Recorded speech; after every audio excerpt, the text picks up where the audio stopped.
Bonjour à tous et donc bienvenue à ce séminaire du réseau Interpro.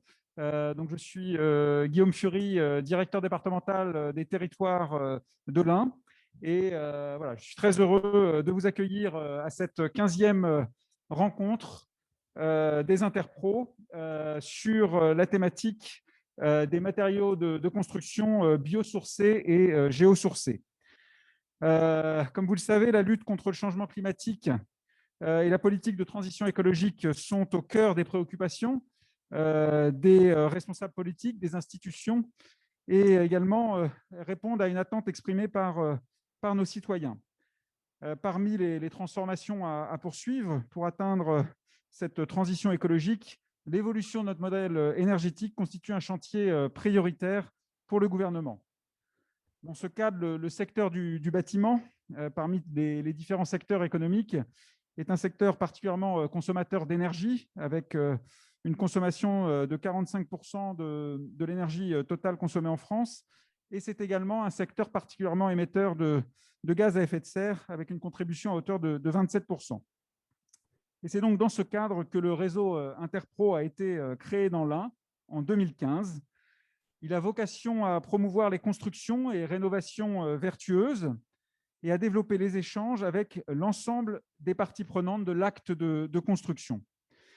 La qualité des constructions est en effet le résultat d'un savoir-faire et de l'implication collective de toute une chaîne d'acteurs, du commanditaire au prestataire, au bénéfice de l'utilisateur.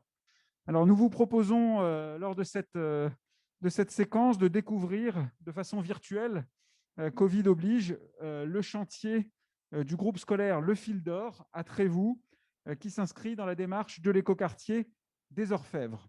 Alors, ce groupe scolaire actuellement en cours de construction est une opération innovante et exemplaire, aussi bien sur le plan carbone que sur le plan énergétique. Ceci, en grande partie, grâce au recours à des matériaux biosourcés et géosourcés.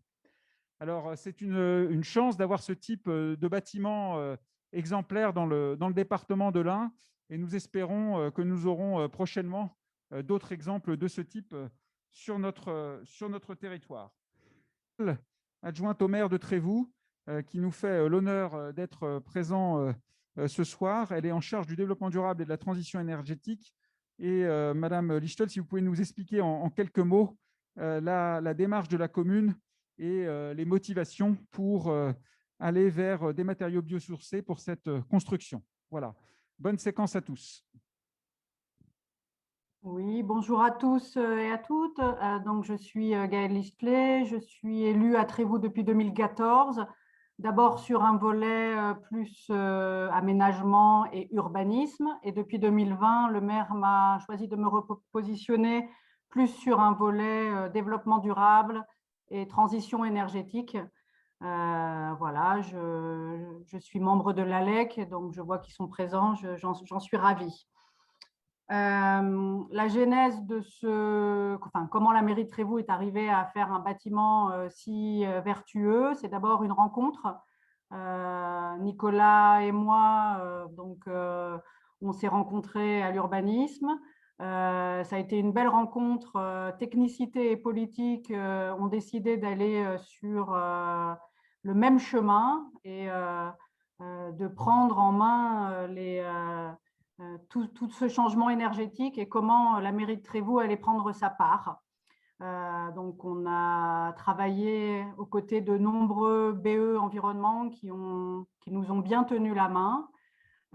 Lors de la révision de notre document d'urbanisme, qui a été approuvé il n'y a pas si longtemps, on a fait des choix ambitieux et vertueux et ça nous a donné l'envie d'aller plus loin et de traduire en opérationnel pour notre propre compte les écritures qu'on avait décidées dans notre PLU.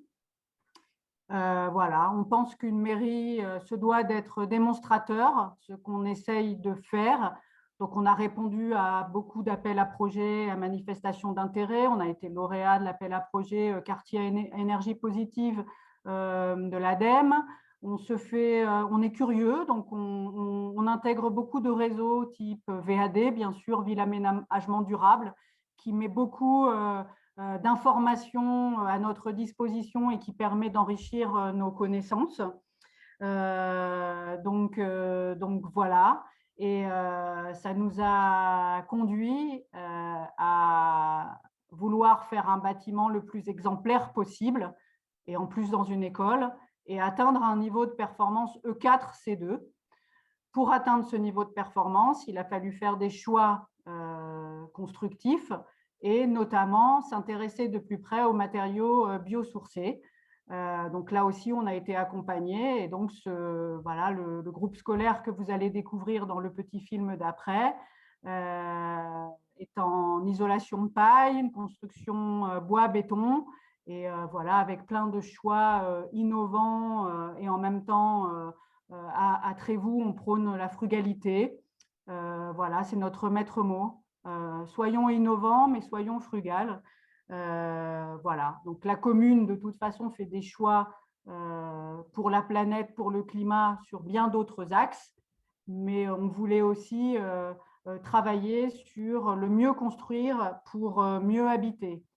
Donc, en conclusion, puisque je vois que je prends un peu de temps, je dirais qu'il faut un portage politique fort, avec un soutien technique costaud également. Donc, quand il y a des binômes tels qu'on peut avoir construit à la mairie de Trévoux, derrière, ça fonctionne bien parce qu'on est réactif. Et que du coup, oui, c'est possible, mais il faut porter vraiment véritablement de tels projets pour y arriver, parce qu'aujourd'hui, ce n'est pas facile. On a des mises au point techniques parfois qui sont compliquées. Donc voilà. Merci beaucoup.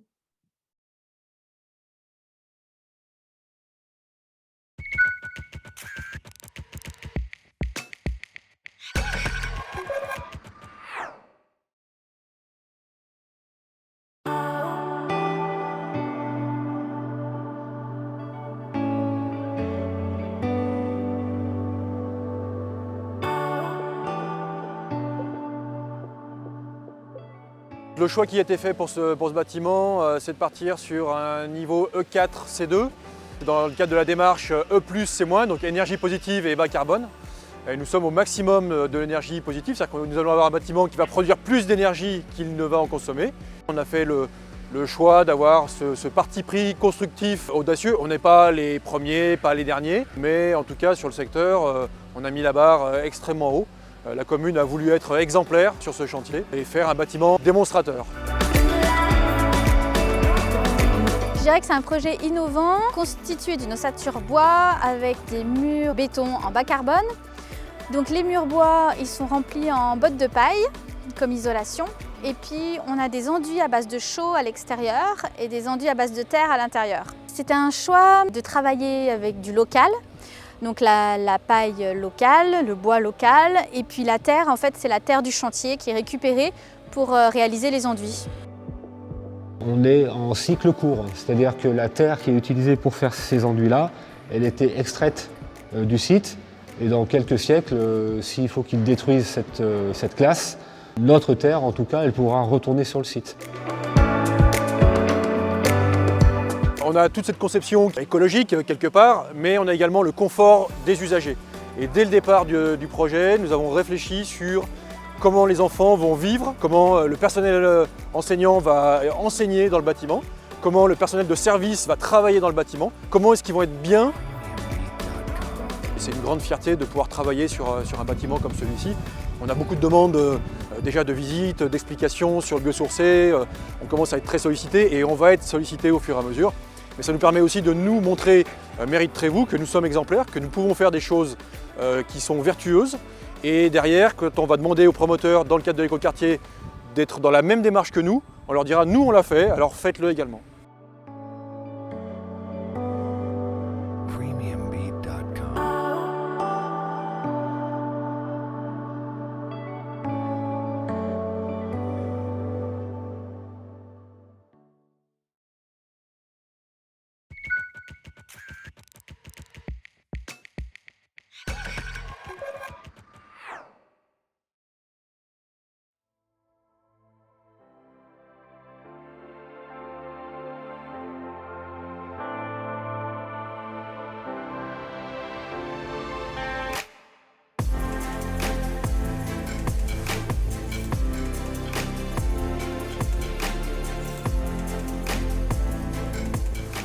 fabriquons des murs ossature bois. C'est des montants en sapin, 37 cm de haut, 62 mm de large, isolé donc en paille, qui vient de Clermont-Ferrand.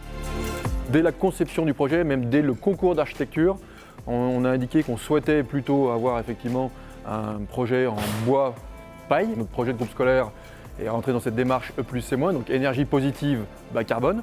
Le fait d'avoir des matériaux biosourcés, donc la paille et le bois, on a un bilan carbone qui est excellent. Il y a un deuxième intérêt qui est également d'avoir une filière locale. C'est-à-dire que la paille effectivement vient de Clermont, donc de la région, le bois est d'ici aussi. Toute la filière bois est organisée pour localement nous fournir ce matériau-là. Déjà la particularité c'est la paille, c'est naturel. Ça isole aussi bien qu'une isolation normale, classique. Pour le gymnase, il y en a une quinzaine. Et donc là, ça représente que pour le gymnase environ 550 bottes de paille. Et pour tout le chantier, il y en a autour des 5000.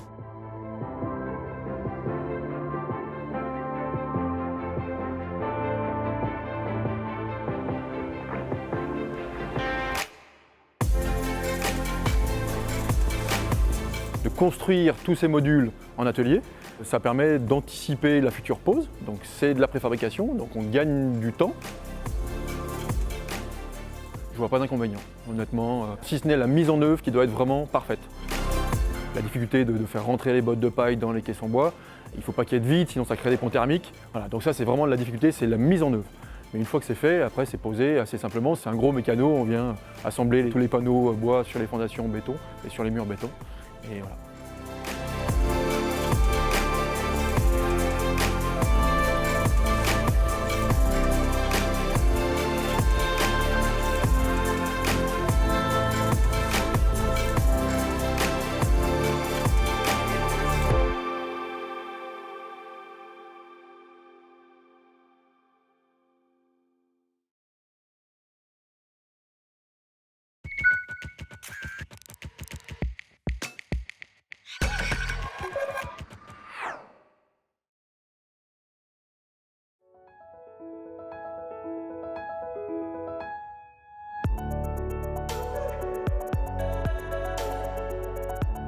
Tout le projet a été conçu pour apporter le maximum de qualité de vie avec un minimum d'impact environnemental.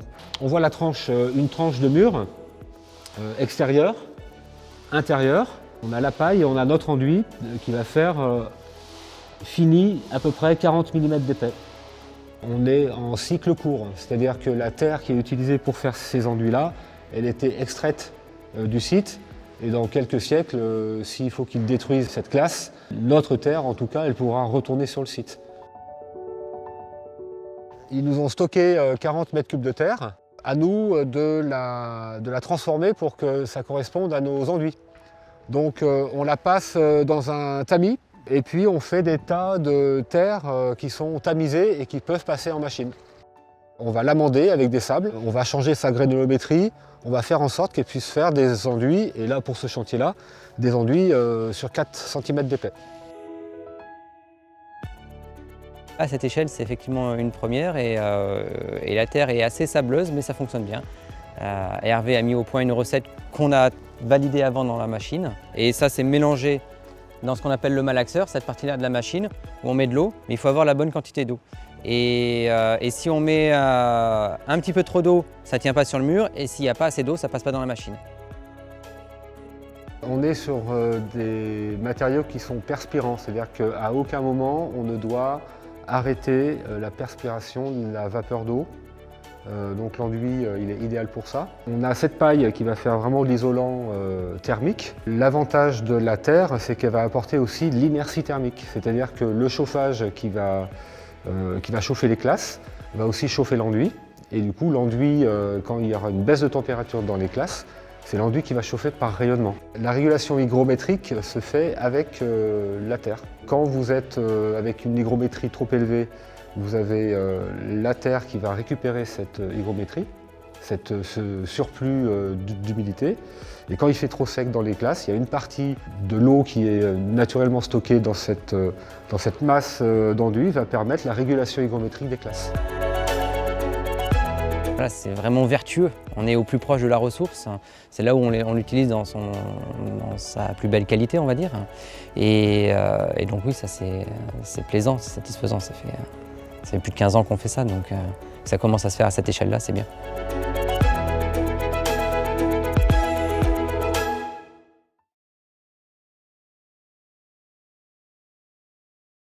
Je suis la chef de service adjoint du service Habitat et Construction de la DDT de l'Ain et j'ai le plaisir de vous accompagner sur cette rencontre tout au long de ces 2 heures. Donc, pour échanger avec vous et surtout pour qu'on ait le temps de bien aborder le sujet des matériaux biosourcés. J'ai la chance d'avoir autour de moi une grande partie des personnes que vous avez vues aussi dans les reportages, y compris Monsieur Bory, qui n'a pas pu se joindre à nous en présentiel, mais qui est là, en visioconférence, donc que j'aurai le plaisir d'interpeller très vite, d'ailleurs, pour lui poser 1 ou 2 questions. Voilà, donc autour de moi, j'ai le plaisir d'accueillir, je vais commencer par les dames, donc Anissa Benyamed, qui est chargée de mission filière verte, construction et ville durable à la direction régionale, à la direction régionale de l'environnement, pardon, merci, de l'aménagement et du logement de la région Auvergne-Rhône-Alpes. J'ai le plaisir à sa gauche d'avoir Damien Gallet, qui est l'architecte et le maître d'œuvre du projet que vous venez de voir. Juste à côté, nous avons le plaisir d'accueillir Pierrick Chevillotte, qui est un architecte qui est plus particulièrement spécialisé sur le bâti ancien, et on aura le plaisir d'échanger tout à l'heure aussi avec lui. Et enfin, juste à côté de Monsieur Chevillotte, j'ai le plaisir d'accueillir Hervé Martineau, que vous avez eu le plaisir aussi de voir dans le reportage, et qui est donc le maçon titulaire du lot façade enduit chaud terre de l'opération. Donc, si tout le monde est prêt, on y va. Très bien. Donc, juste pour commencer, moi, j'aurais une petite question pour vous, Monsieur Bory. Vous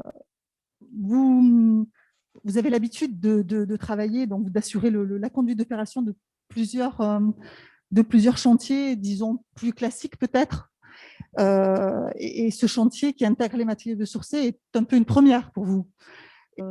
Est-ce que ce choix d'intégrer des matériaux biosourcés dans ce projet est apparu comme une évidence ou pas? Bonjour à tous. Oui, alors je n'ai pas énormément d'autres chantiers en pilotage direct puisque je suis responsable de l'urbanisme et que je copilote ce projet avec mon collègue des services techniques. Voilà, mais on a effectivement plusieurs chantiers, notamment sur l'écoquartier. Alors oui, c'était une évidence. Clairement, c'était une évidence. Quand on a lancé le concours d'architecture pour le groupe scolaire, on avait ciblé dans le programme de faire un bâtiment en bois et paille. Voilà, c'est ce que je dis dans la vidéo. Les élus, le maire et son équipe, et notamment donc Gaëlle, son adjointe, étaient convaincus qu'il fallait effectivement partir sur ce type de construction. Voilà, donc on a lancé le concours, on a eu 3 équipes qui nous ont présenté des projets en bois, et puis on a eu la chance de retenir l'équipe composée par M-Cube et l'atelier Gallet. Voilà, donc c'était une évidence, et plus le chantier avance, plus on se dit que c'est ce qu'on devait faire, même si c'est parfois compliqué. On s'arrache un peu les cheveux, on a la chance d'avoir des architectes qui ne dorment pas beaucoup, et c'est bien, il y a beaucoup de choses à régler, mais oui, c'était une évidence, il fallait qu'on le fasse, et on continuera à le faire. Oui. Très bien. Merci à vous, Monsieur Bory. À toute de suite, ou surtout. Je me tourne maintenant vers Anissa Benyamed, qui est donc chargée de mission à la Direction régionale de l'environnement, de l'aménagement et du logement de la région Auvergne-Rhône-Alpes, qui, elle, est en charge, en fait, elle est chargée de mission sur les filières vertes. Et Anissa qui va donc nous présenter, notamment nous présenter différentes filières qui existent en matière de matériaux biosourcés, leurs usages, et revenir sur le cadre juridique qui encadre un petit peu l'utilisation de ces matériaux. Je vous propose de découvrir son intervention à travers aussi un diaporama qui vous est diffusé en même temps et qu'elle va commenter, et nous reviendrons vers elle juste après. Très bien, donc merci Sémia pour cette introduction.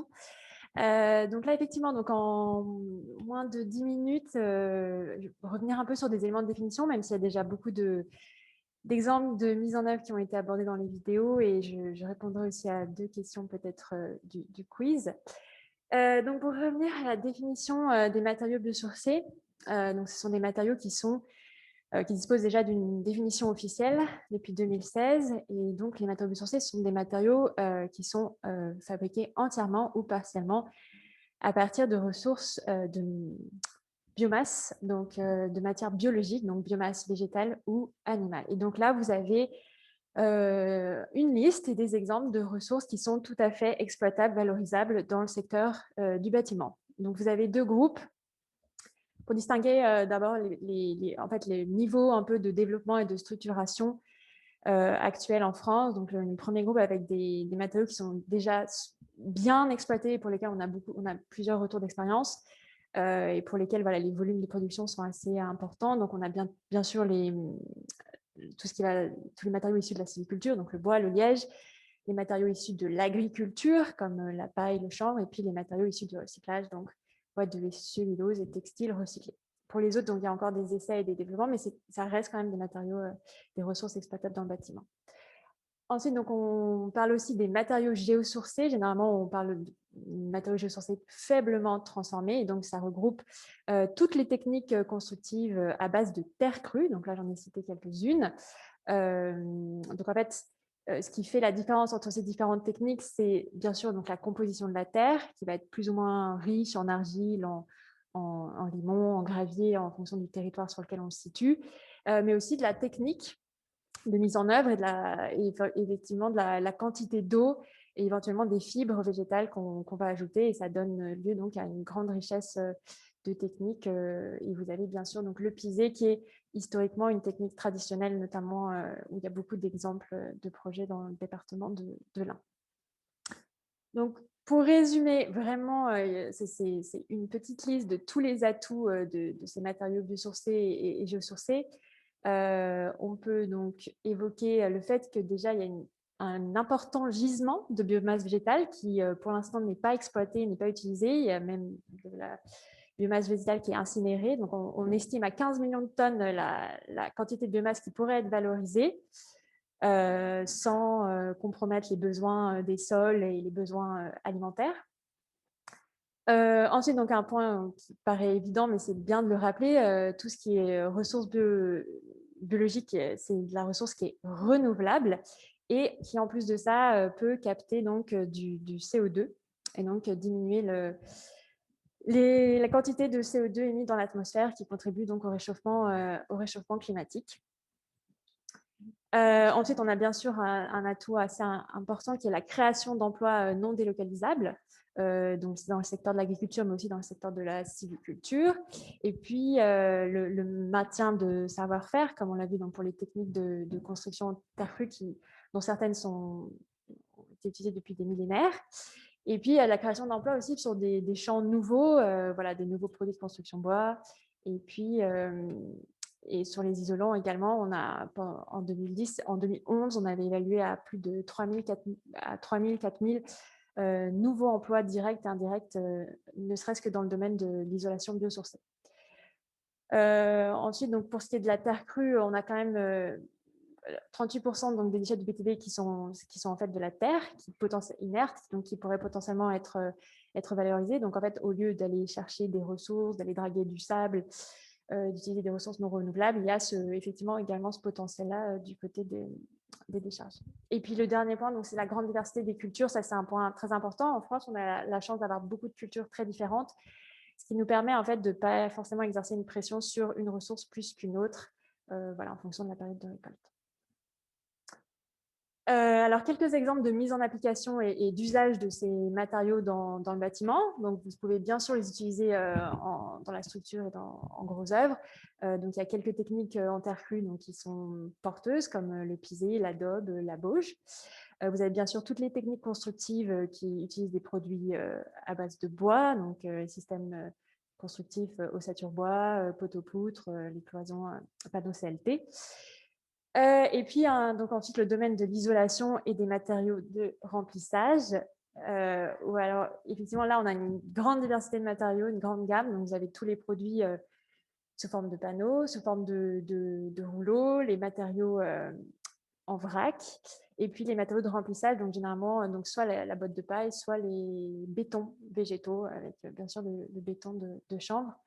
Et il est aussi possible d'utiliser donc les matériaux biosourcés pour le lot revêtement, donc aussi bien en toiture que pour les revêtements intérieurs et les revêtements extérieurs. Là, vous avez eu dans les vidéos un exemple donc d'enduit terre, et on peut effectivement utiliser de l'enduit terre et de l'enduit chaud voilà, pour l'intérieur et pour l'extérieur. Voilà, et donc là, une petite diapo pour vous montrer en fait la grande richesse architecturale qu'il est possible d'obtenir grâce aux matériaux biosourcés et géosourcés.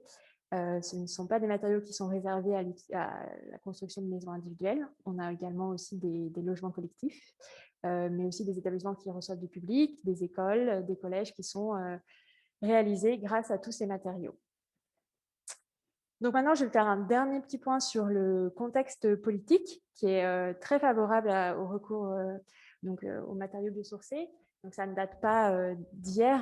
La première fois que le bois a été considéré comme un matériau intéressant, c'était en 1996 avec la loi sur l'air qui disait que le bois permettait de stocker donc, du CO2.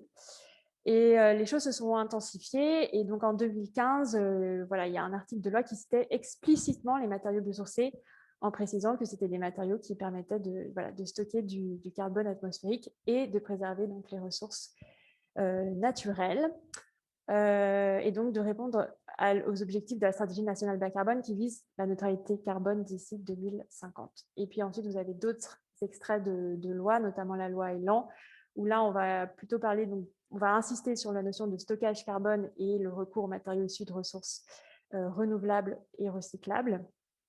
Et enfin, donc, la loi anti-gaspillage pour une économie circulaire, un peu plus récente, qui hiérarchise en fait les différents usages. Donc, l'objectif, c'est d'abord de prévenir l'utilisation des ressources, donc les utiliser uniquement si nécessaire. Si c'est le cas, de les consommer sobrement et de privilégier plutôt les ressources issues du recyclage ou des ressources renouvelables. Et enfin, en dernier recours, d'utiliser des ressources qui potentiellement peuvent être recyclables. Et enfin, donc la dernière grande actualité du moment pour les bâtiments neufs, c'est la future mise en place donc, de la réglementation environnementale des bâtiments neufs, dont on parle qui a été, effectivement, il y a eu des travaux qui ont été initiés grâce à l'expérimentation E+, C-, et donc il s'est fixé 3 grands objectifs. Donc toujours dans la continuité des réglementations thermiques pour le bâtiment neuf. L'objectif, c'est de viser donc, la sobriété énergétique, donc avec des exigences un peu plus élevées en termes de consommation énergétique, et aussi donc, un objectif de décarbonation de l'énergie. Le deuxième impact, qui est donc une grande nouveauté, en fait, pour laquelle la France est pionnière dans le domaine, c'est de s'intéresser à l'impact carbone de la construction des bâtiments et donc d'essayer de diminuer l'impact environnemental en s'intéressant aux indicateurs notamment relatifs aux émissions de CO2. Et donc, il est bien cité que on encourage en fait un recours accru donc, au bois et aux matériaux biosourcés. Et il est également question donc, de la pierre et de la terre crue, donc qui doivent être encouragés notamment avec la mise en place de cette réglementation. Et le dernier point, pour lequel les matériaux biosourcés et géosourcés sont aussi une réponse très intéressante, c'est de faire face aux futures vagues de chaleur, vagues de canicule qui seront donc plus fréquentes et plus intenses, et donc d'essayer de vraiment garantir le confort d'été, la fraîcheur dans les bâtiments. Et donc la nouveauté, c'est donc l'introduction de 2 indicateurs, un indicateur relatif à l'impact carbone, donc qui sera rendu obligatoire, et un autre donc, qui est plutôt une application volontaire donc, sur le stockage carbone des matériaux. Voilà, et donc pour juste se rendre compte un peu du changement qui est effectué avec la réglementation environnementale, c'est que avec les RT précédentes, on ne s'intéressait qu'à l'étape 5, qui consiste en fait juste à s'intéresser aux consommations d'énergie pendant l'occupation du bâtiment, la phase d'usage, sauf que c'était cacher les étapes précédentes qui en fait représentent plus de 60% de l'impact environnemental du bâtiment. Donc avec la réglementation environnementale, maintenant on s'intéresse à toutes les étapes qui précèdent la construction du bâtiment et aussi l'éventuelle phase de démolition du bâtiment, d'où l'importance d'utiliser des matériaux qui sont potentiellement biodégradables ou recyclables. Voilà, Merci à toi, Anissa. Merci beaucoup pour cette présentation qui moi, m'amène à une question, notamment sur la slide concernant la nouvelle réglementation, la RE 2020. Est-ce qu'on peut dire aujourd'hui que la future réglementation RE 2020 favorise les matériaux biosourcés? Alors oui, elle y est favorable. Alors déjà parce qu'on s'intéresse maintenant à l'impact environnemental, donc les matériaux biosourcés sont quand même certains bien placés. Alors évidemment, il faut pondérer avec le niveau de transformation et la phase de transport. C'est-à-dire qu'un matériau biosourcé en soi n'est pas forcément un impact positif, mais s'il vient de très très loin. Mais si on s'intéresse aussi à la localité de la ressource, c'est un point, un atout. Et puis, le gros changement également, c'est le maintien donc, de l'analyse de cycle de vie dynamique qui, là, va favoriser en fait, les matériaux qui sont en mesure de stocker du carbone. Et les matériaux biosourcés sont extrêmement bien placés de ce côté-là. Très bien, c'est plutôt une bonne nouvelle. Très bonne nouvelle. C'est plutôt une bonne nouvelle. Du coup, j'entends, effectivement, il y a cette nouvelle réglementation. Il y a une question qu'on n'a pas évoquée qui concerne potentiellement la question des subventions. Est-ce qu'aujourd'hui, on peut dire que parallèlement à cette réglementation, il y a des subventions ou des aides destinées à encourager le développement de ces filières? Alors, il y a des aides à différents niveaux, différentes échelles, et certaines qui sont plutôt dédiées à l'amont des filières, et d'autres donc pour effectivement l'utilisation au bâtiment. Donc le sujet des biosourcés, c'est un sujet interministériel, donc qui concerne aussi bien le ministère de l'Environnement que le ministère de l'Agriculture. Et donc ces deux établissements qui effectivement mettent en œuvre des appels à projets pour soutenir notamment la structuration des filières, l'obtention d'équipements supplémentaires. Un des plus récents que je peux citer, c'est l'appel à projet du ministère de l'Agriculture pour les entreprises de première transformation du bois, pour qu'elles puissent produire de la ressource bois de qualité qui ensuite peut être exploitée sur des produits à haute valeur ajoutée comme le CLT, le lamellé collé, donc pour les entreprises de seconde transformation. Et puis, donc, le ministère de la Transition écologique a lancé récemment donc, un appel à manifestation d'intérêt justement pour essayer de trouver des solutions bas carbone. Qu'est-ce qui pourrait être fait pour favoriser la mixité des matériaux, et ça va probablement donner lieu à des appels à projets avec des subventions à la clé. Que des bonnes nouvelles. Donc. Très nouvelles. bien. Merci beaucoup, Anissa. Merci pour tous ces éléments. Je me tourne maintenant vers Monsieur Damien Gallet, qui est l'architecte qui a œuvré sur le site du groupe scolaire de Trévoux. Monsieur Gallet, vous avez donc été lauréat de l'appel d'offres lancé par la commune de Trévoux sur ce chantier, qui incluait d'ores et déjà, dès le départ, dans son cahier des charges, l'emploi de matériaux biosourcés. Est-ce que vous pouvez nous dire si, dans le cadre de votre activité de manière plus globale, et plus particulièrement aussi sur ce site, vous constatez une augmentation des projets pour lesquels les maîtres d'ouvrage exige, mais j'insiste sur le mot exige, c'est vraiment un souhait du maître d'ouvrage d'intégrer l'utilisation des matériaux biosourcés? En effet, depuis, on va dire justement depuis cet appel d'offres qui date d'à peu près 1 an et demi, 2 ans, on constate, voilà, nous on est une agence spécialisée en effet dans tout ce qui est équipement scolaire, donc on répond principalement à ce type de programme-là. Et là, depuis justement 1 an, là, on va dire tous les appels d'offres qu'on regarde et auxquels on essaie de répondre de temps en temps, presque 1 sur 2, on va dire, je vois que la demande à minima de bois est demandée.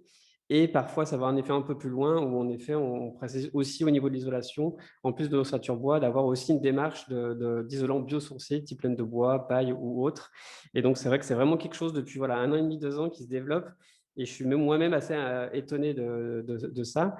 Et c'est vrai que j'ai l'impression que au niveau des communes qui portent ces projets d'écoles, de groupes scolaires, on sent qu'il y a un tournant qui est en train de se faire et que cette envie de faire des bâtiments le plus écologique possible, dans une démarche de développement durable et aussi dans une notion de santé, en fait, parce que l'idée qu'on pourra aborder aussi avec les inducteurs tout à l'heure, c'est qu'il y a une notion de qualité de l'air intérieur qui est abordée avec ces produits-là et ces matériaux-là. Et donc, j'ai l'impression que pour ces bâtiments qui sont liés à l'enfance, il y a vraiment une demande des maîtres d'ouvrage de plus en plus d'intégrer ça dès leur appel d'offres, ce qui a été le cas en effet à l'époque de Trévoux. du coup, enfin, on ne peut pas parler effectivement de matériaux biosourcés ou géosourcés sans parler de performance énergétique. Vous avez commencé à l'aborder. Est-ce que pour vous, ces matériaux donc, géosourcés, biosourcés, génèrent un gain énergétique plus performant que les matériaux dits plus classiques? En fait, on peut faire un bâtiment performant sans forcément utiliser des matériaux biosourcés. On peut faire un bâtiment passif. Qui dit passif dit pas forcément écologique, c'est quelque chose d'important. On peut faire des bâtiments isolés avec du polystyrène de manière, des grosses épaisseurs de polystyrène ou autre.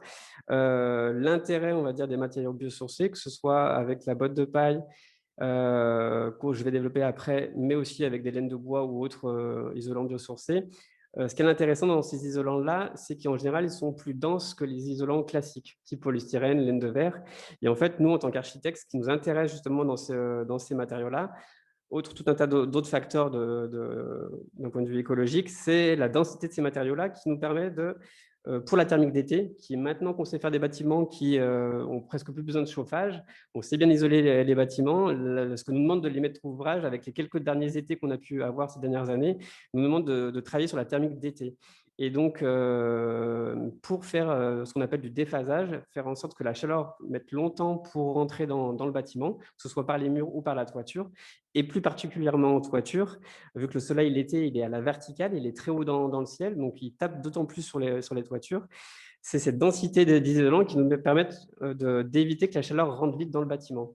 Et ces matériaux biosourcés sont très adaptés à ça. Voilà, donc d'où le choix de la botte de paille à Trévoux, et notamment on s'est battu aussi, on a essayé de vraiment la mettre aussi en toiture, parce qu'on voit beaucoup de bâtiments qui sont isolés en paille, mais seulement sur les murs, ce qui ne représente pas forcément toujours une grande quantité d'isolant au niveau de la botte de paille. Et en fait, en toiture, on met encore plus d'isolant que dans les murs en réalité, parce qu'il y a très peu de trous en toiture, contrairement aux façades qui sont très vitrées aussi. Et en toiture, justement, la botte de paille, avec sa densité, elle a d'autant plus d'intérêt qu'un autre isolant par cette densité. En fait, ce qu'il faut savoir, c'est qu'une botte de paille, on est sur une densité d'environ 100 km3, contrairement à un isolant qui, en général, est aux alentours de 50 à 60 en laine de bois, et beaucoup moins encore avec une laine de verre ou en polystyrène, où on sera aux alentours de 5-10 km3. Donc, c'est presque x10. Et donc, c'est ça vraiment qui est intéressant. Et donc, à Trévoux, on a pris le risque, entre guillemets, parce que ça engendre des contraintes et des difficultés, justement, de mettre de la paille en toiture sur une toiture qui est étanchée. La toiture, on a pu voir dans le film tout à l'heure qu'on était sur une toiture qu'on appelle plate, avec une faible pente, et on est sur une toiture plate étanchée, et qui est aussi végétalisée par-dessus. Et mettre de la paille, on va dire, dans une toiture étanchée, ça amène quelques contraintes, des difficultés pour pouvoir faire valider ça auprès des bureaux de contrôle, pour des sujets de transmission à la vapeur d'eau, parce que l'étanchéité sur le dessus va bloquer cette vapeur d'eau qui traverse la toiture et ne peut pas vraiment ressortir sur l'extérieur à cause de l'étanchéité. Et donc, on peut le faire, mais ça nécessite des études thermiques spécifiques qu'on a dû faire pour le projet de Trévoux, pour pouvoir valider auprès du bureau de contrôle qu'on n'aura pas, on va dire, un désordre dans 10 ou 15 ans par le fait que cette humidité serait coincée ensuite dans la botte de paille. Voilà, donc c'est un très bon matériau, mais qui nécessite un savoir-faire à ce niveau-là.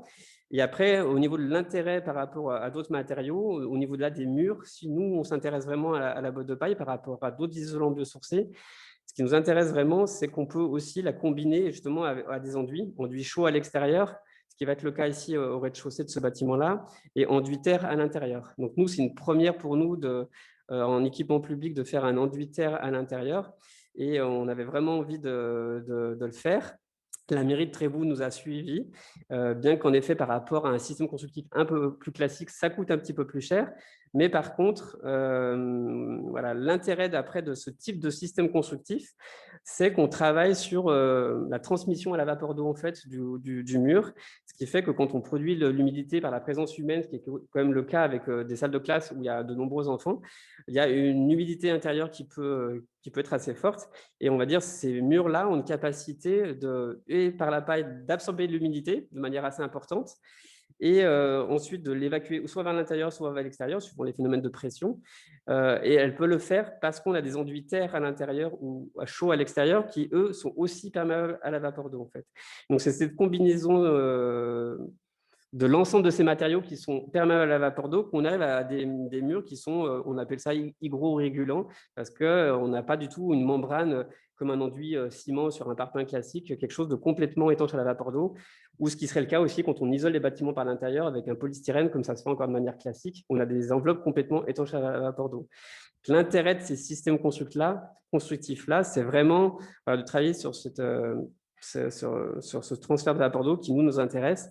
Et le dernier intérêt, la combinaison enduit-terre-paille est intéressante aussi parce que la paille, donc je parlais de sa densité, mais l'enduit-terre apporte aussi énormément de densité. Donc on parle après de murs qui apportent une certaine inertie au bâtiment. Et pour cette thermique d'été dont j'ai parlé tout à l'heure sur la toiture, au niveau des murs, c'est intéressant aussi d'avoir de l'inertie pour réguler justement les pics de chaleur ou les pics de froid. En fait, la terre va pouvoir, quand il fait chaud, absorber, on va dire, de la fraîcheur la nuit si le bâtiment, on arrive à le ventiler. On a des ventilations double flux dans le bâtiment, donc on va la nuit surventiler pour pouvoir amener de la fraîcheur dans le bâtiment. Et il y a un petit peu aussi d'humidité. Et l'enduit-terre a une capacité d'absorber cette fraîcheur et cette humidité. Et avec l'élévation de température au cours de la journée, cette humidité va s'évaporer et va créer de la fraîcheur. Voilà, donc voilà un peu tous les intérêts, on va dire, pourquoi on utilise la paille. C'était très explicite et très clair. Alors, du coup, vous avez parlé de tout l'intérêt et vous avez répondu, puisque j'ai regardé un petit peu les questions du chat. Je crois que vous avez apporté des éléments de réponse à des questions sur l'étanchéité de l'air. D'accord. Donc, on va vous les faire passer. En tout cas, vous l'avez évoqué. Moi, j'aimerais rebondir sur votre propos, parce qu'effectivement, vous avez évoqué tout l'intérêt de tous ces matériaux, etc. Donc, j'entends que ça a été sur le chantier extrêmement probant, mais vous avez quand même rencontré des difficultés sur ce chantier avec l'utilisation des matériaux biosourcés. Est-ce que vous voulez bien partager avec nous les différentes contraintes, difficultés en tout cas que vous avez rencontrées? On a eu en effet des difficultés, comme tout. On est encore dans une phase, on va dire, où c'est des projets assez, pas expérimentaux, mais encore novateurs, on va dire. Il en existe pas mal en France. Et nous, on s'est inspiré de réalisations qu'on était déjà allés visiter, dont une qui est dans le 38, pas très très loin d'ici. Et pour, en tout cas, éviter un préambule par rapport à la question des difficultés qu'on a pu rencontrer sur ce chantier-là, c'est à la fois aussi des difficultés d'ordre organisationnel et de compétences, en fait.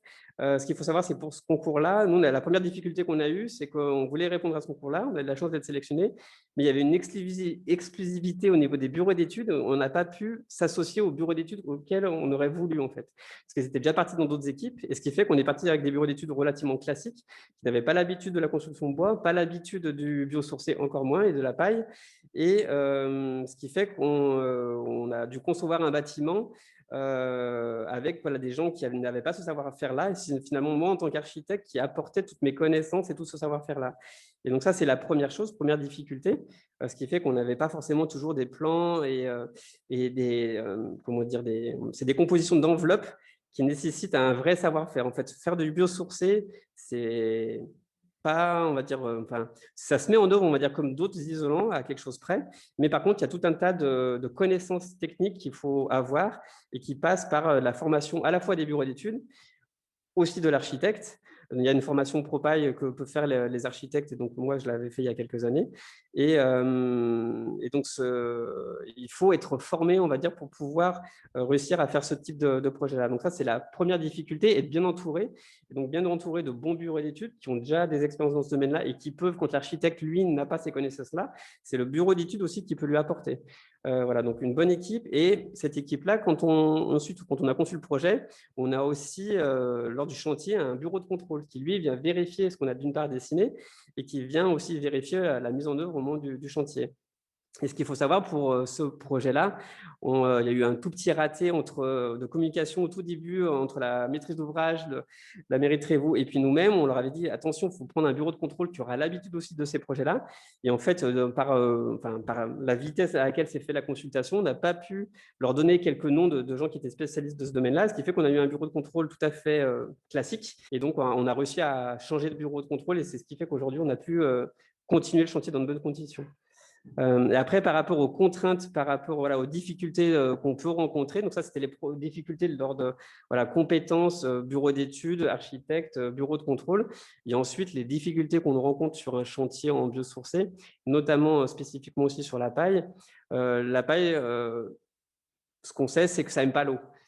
Donc, la paille, on va dire, mais comme tous les isolants, on va dire, mais la paille, quand elle est mouillée de manière importante, elle pourrit. Donc, c'est encore plus… Ça se voit, mais par contre, ça a l'avantage, c'est que ça se voit.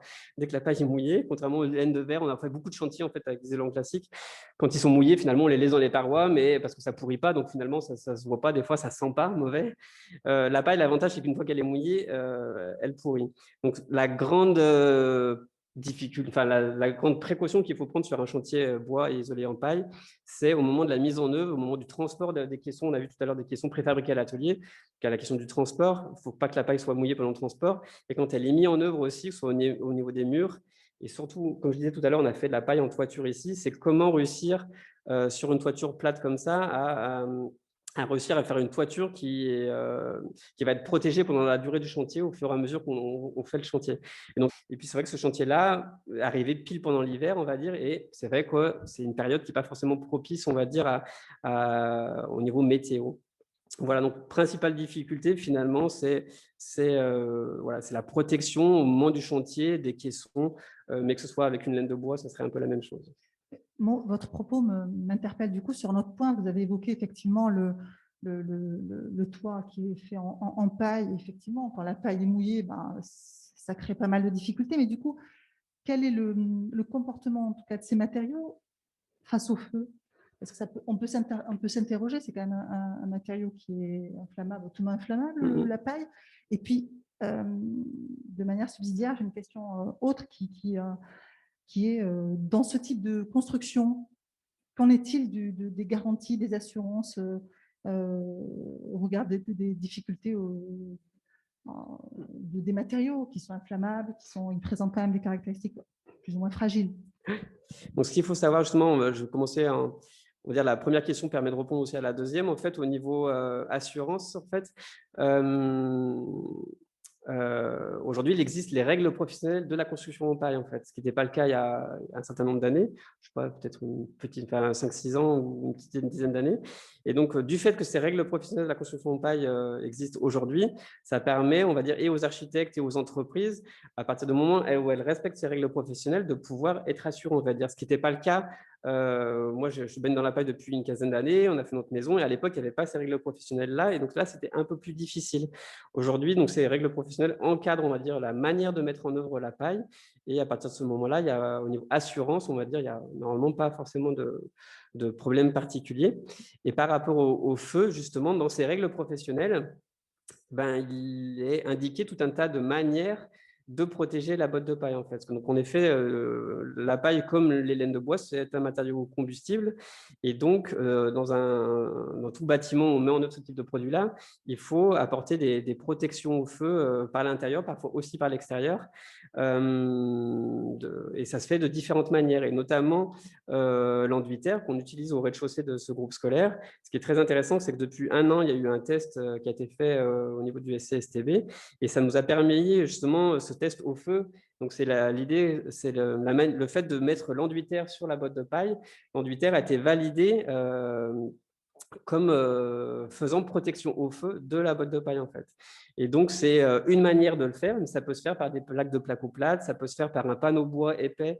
Au niveau du gymnase, on a pu voir tout à l'heure des planches de bois d'environ 30 mm d'épaisseur, côté intérieur.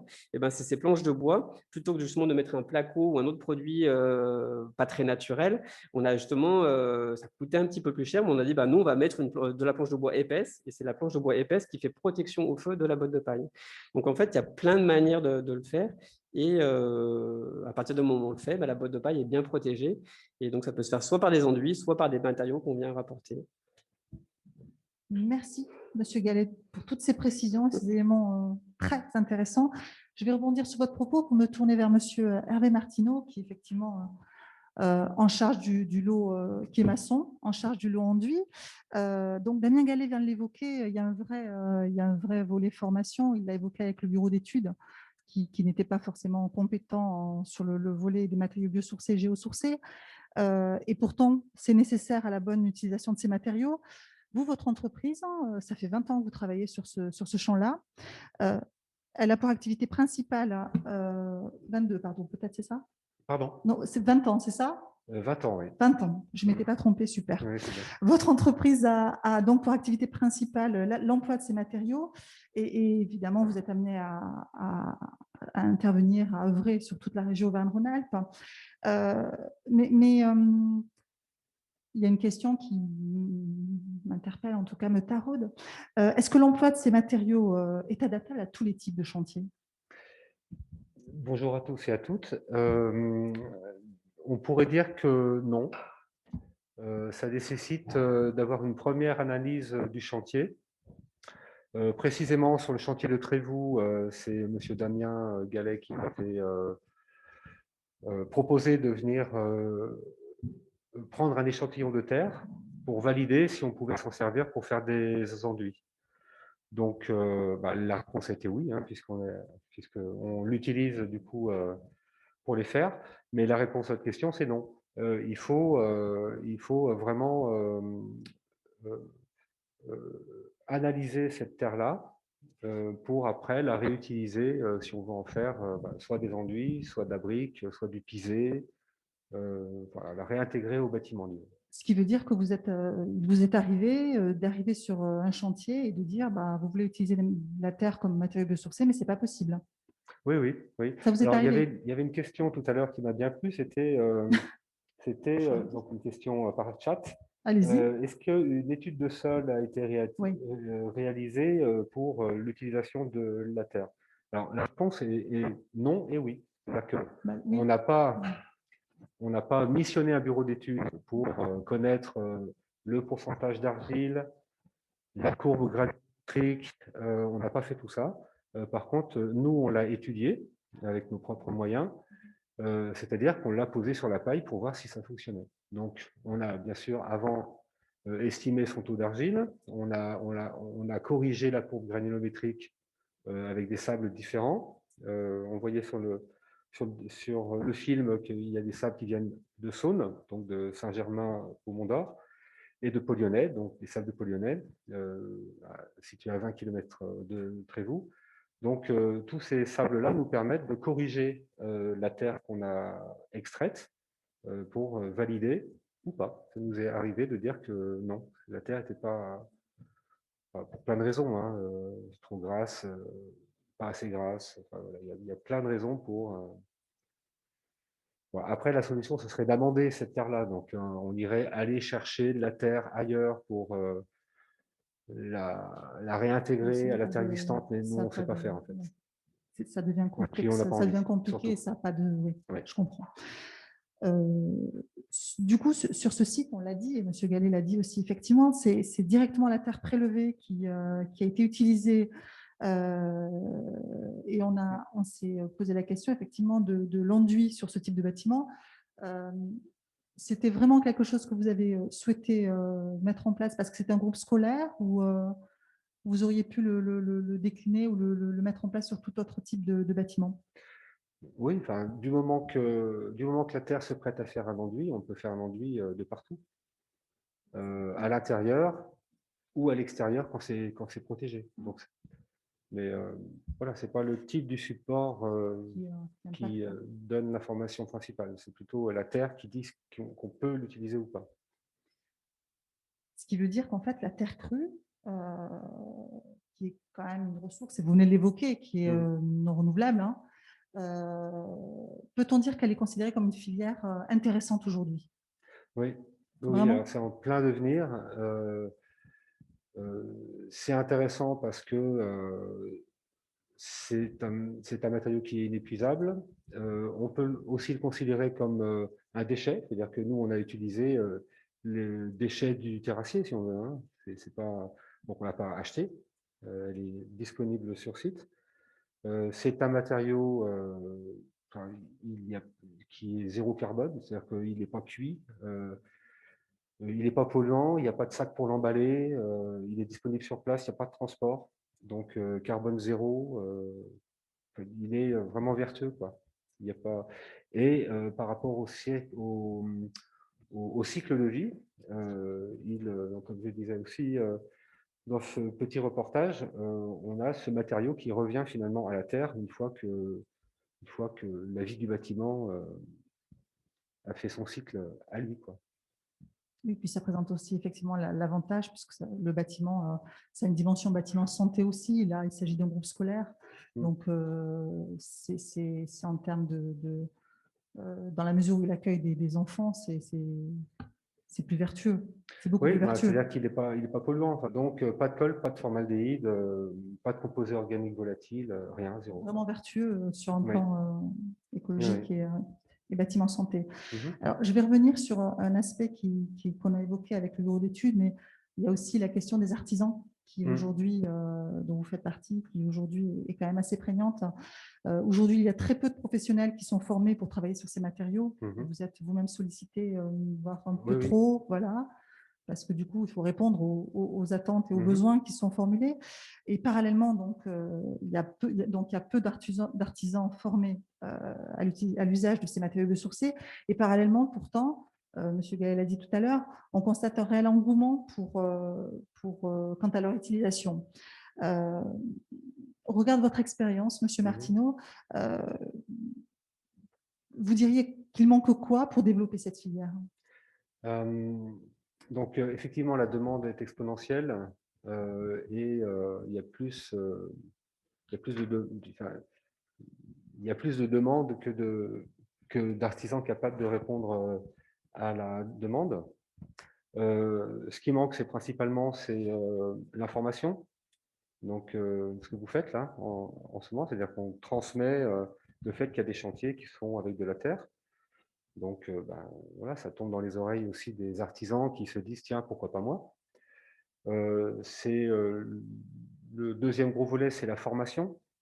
Donc, on peut s'appuyer sur des structures qui sont déjà en place, comme OICOS, comme le Gabion, comme d'autres écoles dans toute la France qui y forment.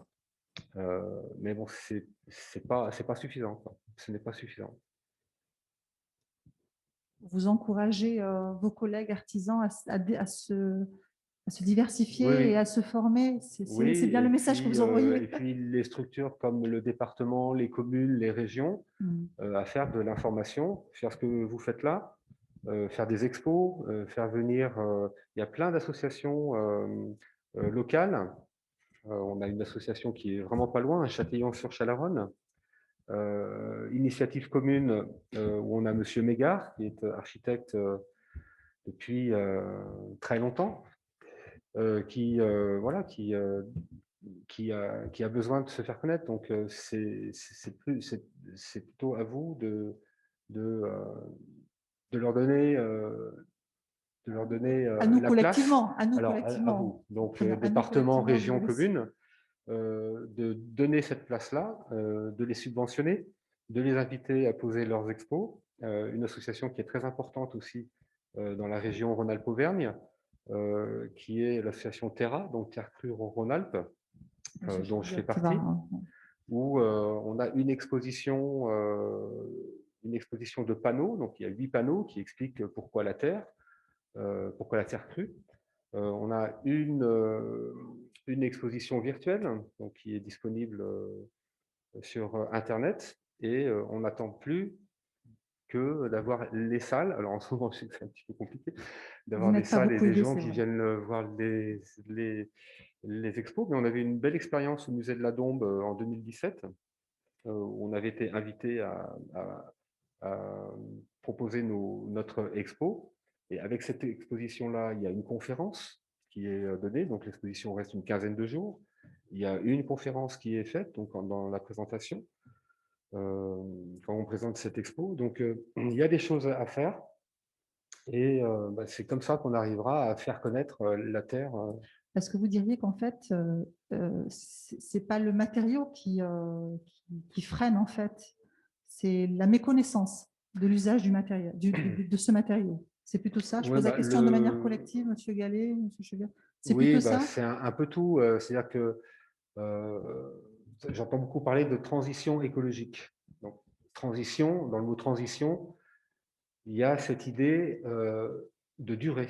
C'est-à-dire qu'on ne peut pas, je dirais, en 15 ans, on ne peut pas transformer une entreprise, donc là je parle vraiment d'une entreprise artisanale, qui a investi dans du matériel, qui a investi dans de la compétence, dans de la formation. Vous ne pouvez pas lui demander du jour au lendemain d'arrêter de faire ce qu'il faisait pour se mettre à 100% de faire autre chose. Donc, ça s'inscrit dans la durée. Voilà, la transition, c'est bien ça. C'est-à-dire que on est dans une période, là, je dirais depuis bien une vingtaine d'années, où on change de civilisation. C'est-à-dire qu'on va passer du tout béton au moins de béton, structure bois. Enfin, voilà, ce sont des choses qu'on entend aujourd'hui, qu'on n'entendait pas du tout il y a 20 ans. C'est lié donc ça va prendre du temps. Ça va prendre du temps parce que voilà, c'est comme ça. Du coup, je rebondis, je me tourne vers les autres participants à cette table ronde. Monsieur Gallet, Monsieur Cheviot, qu'en pensez-vous? Non, moi, je n'avais pas grand-chose à compléter avec M. Martineau. Je voulais savoir si je pouvais me permettre de faire un complément sur qu'on avait évoqué quand on avait aussi préparé cette table ronde. Je vous en prie. Et merci Martineau pour aussi développer quelque chose que j'avais trouvé très intéressant sur pourquoi on utilise aussi ces matériaux biosourcés. En fait, comme on l'a vu tout à l'heure, M. Martineau, c'était un déchet, donc il ne l'a pas payé, en fait, cette terre. Et ce qui m'intéresse juste à dire aujourd'hui, ça me paraît vraiment important, nous, si on aime proposer au maître d'ouvrage d'utiliser la paille et la terre, c'est que, on va dire, au niveau… donc mise en œuvre, finalement, ça coûte en général un peu plus cher que du conventionnel. Mais ce qu'il faut savoir, et M. Martineau, en tant qu'entrepreneur, pourra mieux développer que moi ça encore après, c'est que cet argent-là, on va dire, que dépense la commune, va finalement donc, dans des salaires, on va dire, et dans de la main-d'œuvre, on va dire. C'est ce qui coûte cher finalement dans ces produits-là, dans ces matériaux-là mis en œuvre. C'est la mise en œuvre qui est un peu plus compliquée, un peu plus longue. Le temps, c'est de l'argent. Et en fait, il y a finalement, dans un produit industriel, je pense qu'il y a des fois 80% ou 70% le coût du produit qu'on va acheter, qui vient des fois du bout du monde, et très peu de temps à passer. Les artisans sont pressés et en fait, on bâcle le travail parce qu'ils sont payés. Il y a très peu de coûts dans le salaire. Et en fait, là, c'est l'inverse qui est plébiscité par ce type de matériaux-là, en fait, implicitement, parce que mettre en œuvre de la terre, c'est beaucoup de main-d'œuvre, et M. Martineau pourra en parler, et mettre en œuvre de la botte de paille dans un mur, c'est un peu plus compliqué, mais c'est la botte de paille à une dimension à peu près standardisée. On l'a vu tout à l'heure, il tapait un peu dessus, des fois, il faut un peu la rectifier, des fois, il faut la recouper, la redimensionner, et c'est beaucoup plus compliqué une botte de paille qu'un isolant qu'on va recouper tout simplement avec une scie ou quoi que ce soit.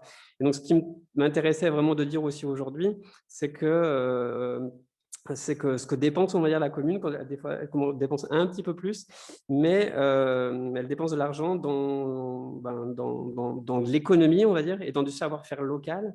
C'est ce qui nous intéresse aussi, c'est que M. Martineau, justement, moi, j'avais pu rencontrer via des visites de sites que j'avais fait auparavant, et ça développe, on va dire, de l'emploi localement et du savoir-faire local, en fait. Et donc, ça incite aussi, c'est des métiers qui nécessitent du savoir-faire. Et c'est donc plutôt des métiers intéressants. Moi, ma femme qui suit le chantier, qui est en relation avec M. Martineau très souvent, elle me dit mais il est adorable ce monsieur, et puis les artisans, etc. aussi. Et en fait, c'est un des rares corps d'État où on sent que les artisans prennent du plaisir, en fait. Nous, en tant qu'architectes, même si j'ai moins souvent sur les chantiers, mais ce que je trouve difficile aujourd'hui, c'est qu'on a des ouvriers qui ne prennent pas plaisir à ce qu'ils font, en fait. Et là, en fait, on est dans des métiers où les gens retrouvent du plaisir à mettre en œuvre un matériau. D'une part, il ne leur pique pas, il est bon pour la santé. Et donc, il y a du temps passé, plus de temps, en général parfois, mais on retrouve une notion de qualité de construction et une notion de plaisir, en fait. Voilà, donc, je voulais juste dire ça, que ça me paraissait important. C'est indispensable, voilà. Vous avez très bien fait de le préciser. Et oui, et puis ça peut susciter un engouement effectivement auprès des artisans, etc., de le souligner. Donc voilà, pour redévelopper, on est le fait de dire bâtiment, on entend souvent aussi les maçons, même les charpentiers. Enfin, En fait, le bâtiment en ce moment ne se porte pas trop mal, mais nous, tous les artisans, toutes les entreprises et les chefs d'entreprise qu'on rencontre, ils nous disent qu'ils ont du mal à trouver des gens qualifiés, en fait, et des gens qualifiés pour faire du béton, des gens qualifiés pour faire de la charpente. Et en fait, parce que je pense que cette notion de qualité de travail et de plaisir dans le travail a un peu disparu dans le bâtiment. Et moi, ce qui m'a intéressé quand j'ai découvert le matériau paille, et ensuite on l'a pratiqué en tant que sur des chantiers participatifs, après on a fait notre maison nous-mêmes en bois paille, et quand j'ai fait avec un artisan la première maison paille qu'on a fait après la nôtre, j'ai été étonné, on va dire, le charpentier avait ramené des copains à lui pour le moment de la livraison des bottes de paille pour l'aider à débarrasser les bottes de paille et aussi pour l'aider à la mettre en œuvre. Et en fait, il y avait une bonne ambiance sur le chantier, il rigolait, etc. Et c'est quelque chose qui m'a toujours marqué et qu'on retrouve, je trouve, dans ces projets biosourcés. Merci pour ce témoignage qui est édifiant. Merci beaucoup. Du coup, je vais rebondir et puis passer la parole à Monsieur Pierrick Chevillotte. On vient d'évoquer ensemble tout l'intérêt d'utiliser les matériaux biosourcés et géosourcés sur une opération neuve, donc le groupe scolaire plutôt sur un site bâtiment tertiaire. Vous, Monsieur Chevillotte, vous êtes architecte, vous avez choisi, je l'ai dit lorsque je vous ai présenté, de vous spécialiser dans la rénovation du bâti ancien, en faisant la part belle, bien sûr, aux matériaux biosourcés et géosourcés. Vous avez d'ailleurs assuré la maîtrise d'œuvre d'une opération de rénovation complète d'une longère à Mézeria, dont on est en train de diffuser quelques photos pour que les participants à ce webinaire puissent prendre connaissance du chantier et du projet. On a parlé donc de la paille, de la terre, de tout ça. Vous, sur votre chantier, sur ce chantier-là, de la longère à Mézeria, quels sont les matériaux biosourcés et géosourcés que vous avez utilisés? Et alors, j'ai une question subsidiaire parce que ça m'a interpellée. Ça constitue quelle part du bâti au total? Alors, on va rester dans le même univers, dans la même famille, la terre en premier. La terre qu'on a utilisée sur plusieurs déclinaisons. On a déjà un bâtiment qui est édifié en pisé. Donc ça, c'est l'origine, hein, c'est de cette ancienne ferme. C'était une ancienne grange avec une partie écurie. Donc, le pisé, c'est vraiment l'élément moteur. Et grâce à l'ouverture et l'envie aussi de la maîtrise d'ouvrage, on a pu aller à fond dans l'usage de la terre sur différentes déclinaisons. Donc, d'une part, pour bien valoriser les caractéristiques hygrothermiques des murs en pisé. Donc, on a fait usage de la terre en enduit extérieur, de terre chanvre en correction, isolation thermique aussi du fait des épaisseurs qui ont été employées, donc en projection, en enduit terre de finition. On a utilisé aussi la terre grâce aux compétences de Timur Hansen à l'atelier Cara, qui est dans la région Isère, sur les sols des chambres en terre compactée. On l'a utilisé aussi pour des murs qui sont capables de prendre des calories et de les renvoyer en briques BTC, c'est de la brique de terre compactée. J'en oublie, on a utilisé aussi sur des tomettes qui ont été posées sur une dalle de chaux isolante. Ce que je dis souvent, on est sur des dalles qui agissent presque comme un plancher chauffant low-tech, c'est-à-dire sans les tubes chauffants qui sont employés en général dans une chape de compression. On est sur des matériaux qui, dans leur généralité, on va chasser toutes les zones froides et on va chasser les matériaux qui ont une conductivité thermique élevée pour qu'ils puissent capter les calories qui sont émises par un système énergétique, un système de chauffe, et les rayonner dans leur ensemble sans zone de contraste. Et ce qui va permettre d'avoir des bâtiments qui sont efficaces, qui sont très, très, très loin de l'image qu'on peut avoir d'une maison ancienne, où on a souvent l'image d'une maison ancienne, c'est une épave thermique, il y fait froid, on a un air malsain et c'est humide. Et en fait, c'est des bâtiments, lorsqu'on les comprend, lorsqu'on les respecte, lorsqu'on interfère de bonne manière avec leurs caractéristiques physiques, on arrive à exactement tout le contraire, c'est-à-dire des bâtiments extrêmement confortables où on va agir sur le ressenti thermique, c'est-à-dire des parois autour de nous qui vont être à température pas extrêmement chaude, mais globalement moyenne de 17-18 degrés et un ressenti thermique qui peut aller bien au-delà, avec une gestion comme vous l'aviez communiqué tout à l'heure sur la capacité hygrothermique, la gestion de la vapeur d'eau qui va se faire de manière naturelle, comme vous l'aviez très bien exposé. Donc, on est sur des bâtiments qui répondent absolument aux contraintes énergétiques actuelles. C'est des bâtiments qui, aujourd'hui, font partie de notre patrimoine, qui sont souvent un peu maltraités. Et grâce encore une fois, à l'ouverture d'esprit de quelques maîtres d'ouvrage, on arrive à vraiment les valoriser et à répondre aux enjeux actuels qui sont à la fois des enjeux de confort, mais qui sont aussi des enjeux de santé, qui sont aussi des enjeux énergétiques. Et ces bâtiments, pour ça, apportent beaucoup de réponses. Ils sont très modernes. Je vois ça. Du coup, sur ce chantier, vous aviez tous ces matériaux représentent quelle part Alors, une part de la extrêmement, longueur? une grande part, je dirais autour de 90%. On a les menuiseries, c'est les menuiseries bois, sauf une façade rideau qui est la grande ouverture, où là, on a utilisé de l'aluminium. C'est un procédé de façade rideau sur ossature bois. Donc là, on est sur de l'aluminium. Je cherche après tout ce qui est évidemment réseau, etc. Mais le reste, finalement, c'est quasi 100%, puisqu'on n'a pas utilisé de béton. On a fait usage de la chaux, on a fait usage de la terre, on a fait usage sous la dalle isolante d'un verre expansé. On a fait aussi usage de terre encore, de latérite, c'est-à-dire des billes d'argile expansées qui sont utilisées dans la dalle de chaux.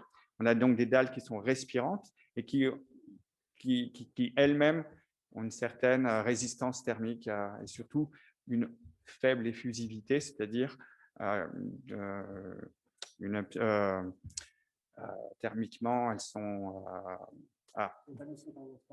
voilà, voilà, c'est ça. C'est-à-dire que c'est la transmission thermique qui est très faible. Donc, du coup, elles captent en leur surface les calories qui sont rayonnées. On n'a pas d'effet paroi froide. Donc oui, je note bien que ce projet, c'est quasiment la totalité du projet, on va dire 80-90% du projet qui est constitué de matériaux biosourcés, ce qui est assez innovant. Et du coup, sur ce chantier, Monsieur Chevillotte, vous avez rencontré des difficultés particulières, des écueils, et puis surtout, y a-t-il eu des bonnes surprises? Parce que sur un projet comme celui-ci, qui est un projet, comme vous venez de le dire, qui est quasiment composé de matériaux biosourcés. Alors, vous avez dit quelque chose aussi là, qui m'a fait plaisir. C'est la notion de plaisir. Et ça, c'est vrai que c'est un témoignage que j'apprécie beaucoup de voir aussi ailleurs. C'est que ces matériaux engendrent autour du chantier une certaine ambiance et qu'on n'a pas du tout dans le chantier conventionnel. Et ce qui fait que je me suis aussi, entre autres raisons, éloigné de ces chantiers conventionnels-là. Donc, quelle était la question? Je me suis un petit peu éloigné. Il n'y a pas de souci. La question était sur ce chantier plus particulièrement. Quels sont les écueils et quelle a été la bonne surprise ou les bonnes surprises que vous avez? Donc ça fait partie des grandes bonnes surprises que j'ai pu expérimenter aussi sur d'autres chantiers où à chaque fois qu'on utilise ce type de matériaux un peu alternatifs, il y a un esprit, il y a une ambiance qui se met en place. Dans les difficultés, ça a été la projection de terre où je n'ai pas trouvé les filières locales pour pouvoir la réaliser. J'ai donc dû faire appel à une excellente entreprise, mais qui néanmoins est assez éloignée, elle est dans le Perche, c'est Ecopertica, donc qui a les technologies pour projeter à la fois la terre qui intervient en tant que colle et le chanvre qui sort sur une autre buse. Et donc ça je n'ai pas trouvé, si jamais vous connaissez, je serais ravi. Je n'ai pas trouvé ces compétences-là au niveau régional, c'est dommage. Néanmoins, ça a été une bonne expérience. Par rapport à la main-d'œuvre, donc ça, c'est des chantiers qui sont privés. Ce qui est très intéressant aussi, c'est qu'on a besoin de plus de personnel. Et il y a une grande souplesse des entreprises avec lesquelles on a pu intervenir. C'est-à-dire que moi, j'ai pu avoir des jeunes architectes les jeunes sont souvent motivés par ce genre de matériaux, ce genre d'approche, qui ont pu participer, par exemple, à la projection de terre chanvre. Moi-même, d'ailleurs, sur le chantier, c'est un plaisir, tant que maître d'œuvre, d'intervenir et aussi de pouvoir participer à certaines choses. On a pu intervenir aussi sur les sols en terre compactée. Donc, il y a un élément de transmission des jeunes architectes, des artisans qui se prêtent des compétences, qui se prêtent du personnel, qui sont un petit peu dans la même famille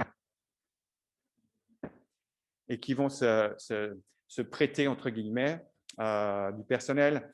Et là encore, ça fait partie de cette ambiance très particulière qu'il y a sur ce genre de chantier. Très bien, je vous remercie beaucoup. Je vous propose maintenant de répondre à quelques questions qui… Alors, je pense que à travers vos propos respectifs, vous avez répondu à pas mal de questions qui nous ont été posées. Néanmoins, il y en a quelques-unes qui mériteraient d'être… Ben voilà, il y en a une, par exemple, qui vient juste d'être posée.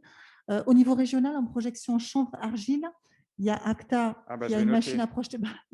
Voilà, c'est noté dans la Drôme. C'est noté. Merci pour l'info. Du coup, je vais prendre 2-3 questions qui ont été posées dans le chat et qui ont été identifiées. La première que je poserai bien à Monsieur Boris, si vous êtes toujours là.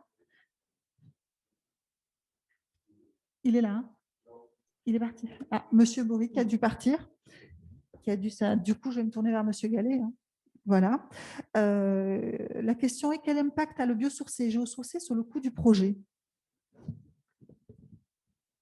Sur ce projet-là, ce qu'on a pu voir, donc, en biosourcé, comme je disais tout à l'heure, ça nécessite un peu plus de temps de main-d'œuvre en général sur l'application de certains matériaux. Donc, en général, on revient un petit peu plus cher qu'un projet complètement conventionnel. Après, on est aussi, dès qu'on utilise, par exemple, la botte de paille, ce qu'il faut savoir, c'est que ce soit pour une maison ou là comme un groupe scolaire, en fait, vu que la botte de paille est en forte épaisseur, on est tout de suite très performant d'un point de vue thermique. Donc oui, ça coûte un petit peu plus cher, mais sur le long terme, sur les consommations d'énergie, sur le fait d'éviter de recours à la climatisation, qui à la fois coûte cher et à la fois pollue, finalement, en termes de bilan global, et c'est vrai qu'on parle de plus en plus de bilan global, finalement, c'est un petit peu plus cher au départ, mais au final, sur 20 ans, 50 ans, c'est très, très vite, à mon avis, amorti finalement. Donc, cette question de coût, en fait, il faut toujours la relativiser par rapport au temps, parce que oui, ça coûte un petit peu plus cher au départ, mais on est peut-être de l'ordre d'environ 5 à 10%, peut-être un tout petit peu plus. Je n'ai pas forcément les chiffres en tête, parce qu'en fait, c'est toujours très difficile de parler de coût de construction comparé par rapport à quoi, par rapport à notre projet. Donc oui, c'est un petit peu plus cher, mais pas tant que ça. Là, le coût d'un projet dépend beaucoup de sa morphologie, de son dessin aussi. Et ce que vous avez pu voir, ce que je tenais à dire aussi, c'est que dans ce projet-là, finalement, on a vu tout à l'heure aussi pas mal de béton. Bon, béton bas carbone, mais bon, après, pas développé sur ce sujet-là. Mais il y a un mix, on va dire, on avait un budget finalement très, très… enfin, on ne pensait même pas qu'on arriverait à faire cette qualité-là de projet. En fait, je suis moi-même assez étonné. Malgré le coût de projet qui était assez restreint en fait. Donc, je vois j'ai des fois des projets de confrères qui me disent, mais pour autant de surface, et en général, ils ont des fois des projets qui coûtent plus cher alors qu'ils ne sont pas en biosourcé. Donc, c'est ce qui me fait dire que sur ce projet-là, on a fait des choix constructifs aussi où tout ce qui était dallage, on va dire, on l'a vu, le dallage entre le rez-de-chaussée et l'étage est en béton, donc ce qui fait qu'on a un système poteau-poutre béton dans lequel vient s'insérer les murs bois paille au rez-de-chaussée. Et à l'étage, on a aussi tous ces murs bois qui viennent par devant l'ossature, la poteau-poutre. Et donc, ce mixte, on va dire, de biosourcé et de matériaux moins biosourcés comme le béton nous a permis d'avoir un bon compromis en termes de coût sur ce projet-là. Donc, c'est un petit peu plus cher, mais franchement, pas tant que ça. Oui, c'est pas suffisamment, c'est pas significatif quoi, à ce point-là. C'est pas très très significatif. Et aujourd'hui, justement, on arrive même dans des projets où l'appel d'offres n'est pas toujours dit biosourcé. On arrive de plus en plus à réussir à le proposer finalement. En fait. Ça montre que c'est pas si cher que ça. Une autre question, comment passez-vous les réseaux électriques alors, c'est une question technique. Comment passez-vous les réseaux électriques dans les murs en paille? Après, je vous laisserai compléter, mais je l'ai vu tout à l'heure passer, en effet, la question. En fait, là, ce qu'il faut savoir, donc, au niveau des murs paille et enduitières, c'est les murs périphériques, donc c'est les murs extérieurs. Et dans une salle de classe, on va dire, on a 4 murs.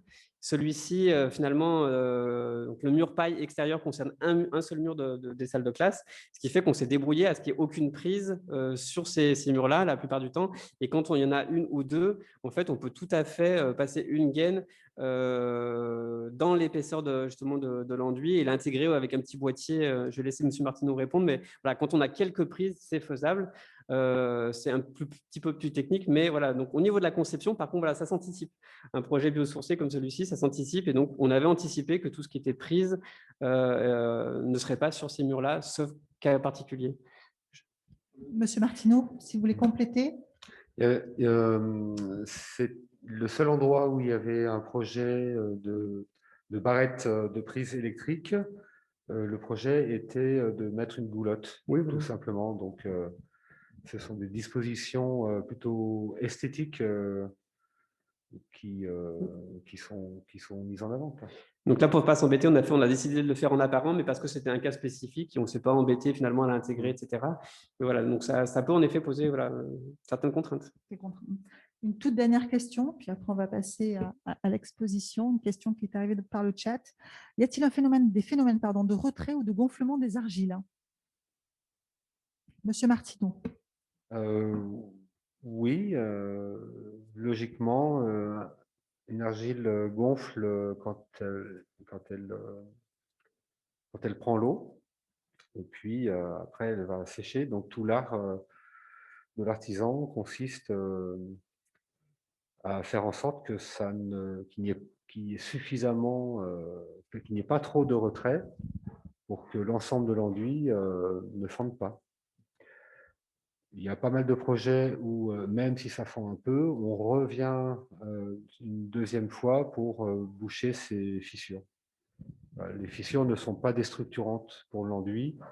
Elles peuvent faire peur, ça peut être aussi de la fissure sociale, mais au niveau structure, il n'y a pas d'incidence en fait. Très bien.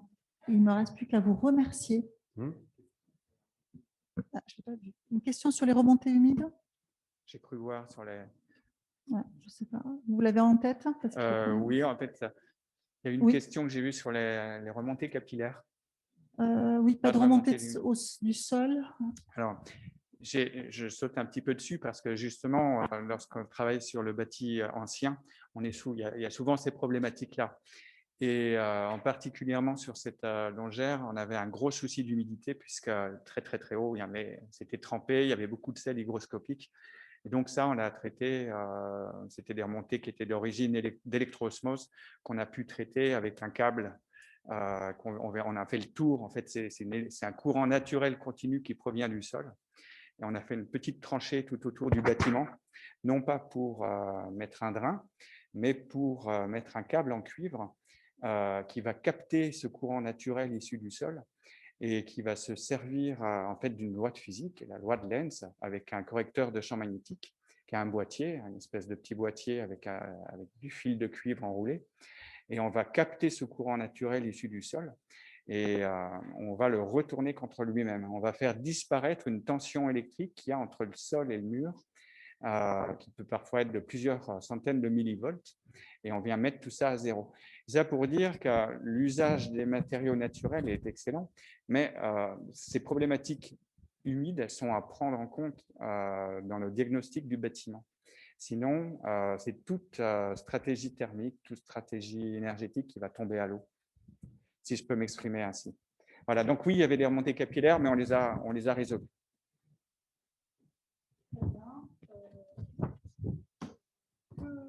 Je regarde les autres questions. Je pense qu'on a une question. Oui. Est-ce qu'on peut faire un petit point sur le béton en bas carbone? Pas vraiment, je ne suis pas du tout spécialiste. C'est pas que, voilà, donc le béton bas carbone, on va dire, donc en effet, ils arrivent aujourd'hui, et puis il y a plusieurs niveaux de béton bas carbone. En fait, il y a au moins 3 ou 4 niveaux en fonction de la résistance que l'on souhaite du béton, donc en fonction des efforts. Ils peuvent en effet vraiment baisser enfin, la quantité de ciment présent dans le béton. Donc, ils arrivent en effet à baisser, je crois, de 10, 20 ou 30%. Enfin, il y a différents niveaux. Mais j'ai bien compris le système, ça paraît intéressant. J'ai rencontré aussi les fournisseurs de béton bas carbone. Donc, c'est une bonne démarche, mais je ne suis pas assez spécialiste pour pouvoir vraiment développer ce sujet-là. Merci en tout cas pour votre témoignage. Je vous propose de clore cette table ronde et de revenir rapidement sur le quiz qu'on vous avez diffusé à l'issue des 3. Ah ben voilà, vous avez les résultats sous les yeux normalement grâce à ma collègue. Donc sur la première question, il y a 87% de bonnes réponses, puisque la bonne réponse était bien 40 cm plus 4 cm. Sur la deuxième question qui concernait les 3 origines des matériaux biosourcés, dont sont le végétal, l'animal et le recyclage, eh bien on a 50 et 50%. Alors ça c'est assez étonnant. Du coup, enfin moi je connais la réponse, mais vous pouvez... Pardon? Ah ben du coup, je vais laisser la parole. Moi, je connais la réponse. Alors, en fait, si, ça intègre aussi bien le végétal, l'animal et le recyclage. Alors, je ne sais pas quel est le point qui a peut-être posé question, mais alors, le recyclage, quand on parle par exemple de la boîte de cellulose, en fait, c'est du recyclage du papier, du journal qui originellement est issu du bois. Donc, en fait, si on remonte à l'origine de la matière, on est bien sur de la matière végétale, enfin, sur le biosourcé. Pareil pour le textile. Sauf matière synthétique, mais on est soit sur voilà, du coton ou du lin et donc de la matière biosourcée. Et pour les matières animales, ce qui est valorisé, ça va être les plumes de canard ou voilà, les laines. Donc, c'est bien les 3 grandes familles qui sont bien concernées. Mais c'était une égalité parfaite dans les réponses, 50-50. Puis on fait la dernière question, l'expérimentation E+, C- est un travail de préfiguration de la RE 2020. Effectivement, c'est le cas, donc c'était bien la réponse vraie, à laquelle vous avez répondu à 87%. Bien. Voilà, je vous propose de clore donc cette table ronde. Il me reste qu'à vous remercier, Madame, Messieurs, d'avoir participé, d'avoir témoigné à cette table ronde qui a été riche d'enseignements, riche de partage et de témoignages. Un grand merci à vous.